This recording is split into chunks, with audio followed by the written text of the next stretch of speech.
नमस्ते, म वाइबिजिएम।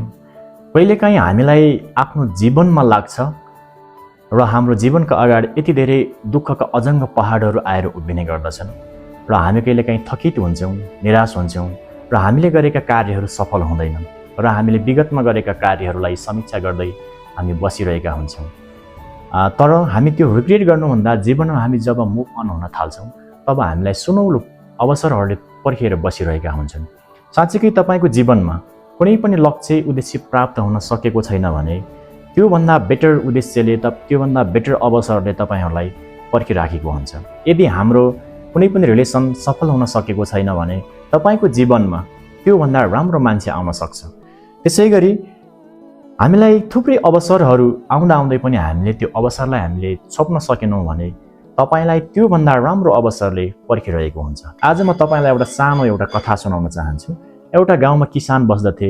किसानको एउटा छोरा थिए र उनले एउटा घोडा पालेका थिए। एक दिन उनको घोडा उनको घरबाट भागेर जङ्गलतिर जान्छ र छिमेकीहरू दौडेरै आएर भन्छन्, तपाईँको घोडा चाहिँ जङ्गलतिर गयो। र त्यो किसानले भन्यो, ठिकै छ भनेर प्रतिक्रिया दियो, त्योभन्दा अरू केही पनि बोलेन।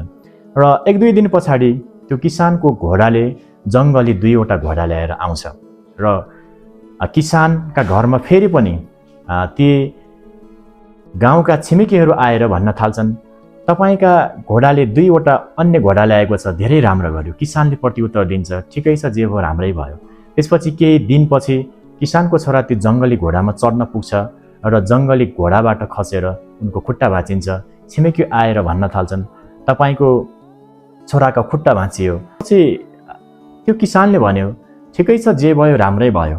त्यसपछि केही समयपछि त्यो गाउँमा त्यस देशका सैनिकहरू आउँछन् र त्यो गाउँमा भएका सम्पूर्ण युवाहरूलाई सैनिकमा जबरजस्ती भर्ती गरेर लग्छन् र फेरि पनि छिमेकीहरू आउँछन् र भन्न थाल्छन्, तपाईँका छोराको खुट्टा भाँचिएर ठिकै भयो, नत्र हाम्रा छोराहरू जस्तै तपाईँको छोरा पनि आर्मीमा भर्ती हुनु पर्थ्यो। हामीले यो कथाबाट के बुझ्नुपर्छ भन्दाखेरि हामीले गरेका कार्यहरूमा हामीहरू रिग्रेट गर्नुभन्दा जे भएको छ त्यो राम्रो भएको छ, आजको भन्दा भोलि पक्कै पनि झन् राम्रो हुनेछ, यो आशाको किरण हामीले जीवनमा राखेर हामी अगाडि बढ्नु पर्दछ।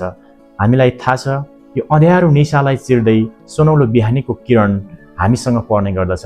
त्यसकारण जीवनमा एउटा अवसरबाट चुकिएर गए पनि त्यस्ता थुप्रै किसिमका अवसरहरू आउन सक्छन्। त्यही आशाको किरणलाई हामीले मनभरि राखेर हामी अगाडि बढ्नुपर्छ। हस्त, धन्यवाद।